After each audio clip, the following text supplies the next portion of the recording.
Le Toboggan est un album écrit par Stéphanie de Maspotier et illustré par Audrey Calleja. Il fait 18 par 24 cm, 32 pages et sera vendu au prix de 12,50 €. Sa parution est prévue pour le 17 septembre 2020.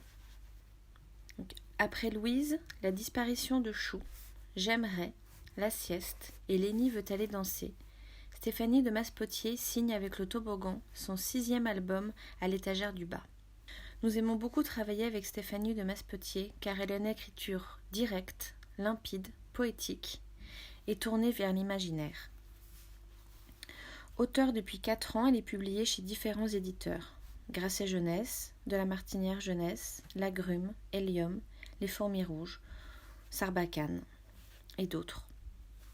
Pour cet album, elle s'est tournée vers Audrey Calleja, qui a été immédiatement séduite par le projet.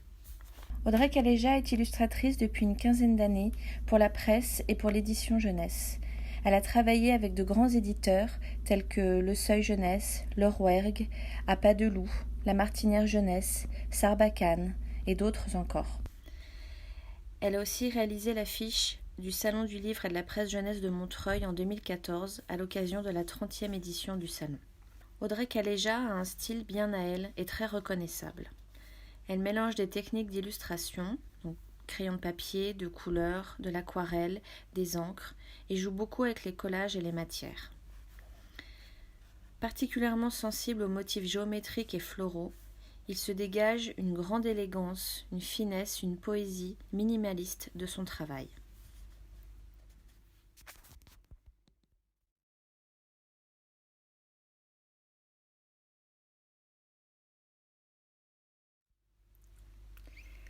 L'album s'ouvre sur un petit garçon regardant la pluie tomber par la fenêtre. Toute sa famille vaque à ses occupations et lui tourne en rond. Il aimerait trouver quelque chose d'intéressant à faire. Il décide alors de remplir son sac à dos de quelques indispensables et part à l'aventure dans son jardin. Beaucoup d'enfants ont vécu et vivent ce genre de situation. Ils s'ennuient et recherchent le frisson. Et cette histoire prouve qu'un peu d'ennui peut déboucher sur une bonne idée de jeu. Une fois que l'enfant se retrouve dehors, une atmosphère particulière s'offre à lui et au lecteur.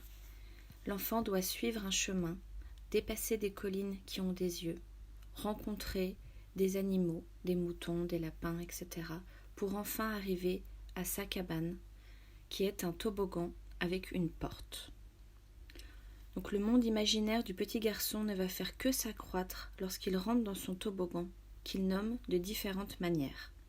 Mon endroit secret rien qu'à moi, une cachette parfaite, c'est ma maison à moi, ou encore mon château. Entouré de ses affaires préférées, l'enfant se construit un tout petit monde au travers de ses jeux. Les murs tombent, le temps n'existe plus, et l'échelle des jouets, et l'échelle au sens large, devient complètement surréaliste. L'enfant se raconte des histoires en imaginant qu'il n'a pas de famille et qu'il est seul au monde. C'est cette solitude poussée à l'extrême qui permet une telle envolée de l'imagination. Le retour à la réalité est marqué par la perception du temps de l'enfant, qui réalise que c'est déjà la fin de la journée. Avec la nuit qui commence à tomber, la peur apparaît aussi, et l'on sent que le jeu en solitaire dans le jardin doit prendre fin. Figure rassurante et libératrice, la mère du petit garçon vient le chercher car c'est l'heure du dîner. L'enfant, heureux de son moment dans sa cabane, a su dépasser son ennui et sa peur d'être seul. L'album se termine sur un beau moment d'amour, de tendresse entre la mère et le fils. Je cite : « Elle me prend dans ses bras, j'entends battre son cœur, elle me donne un baiser, je suis le roi du monde. »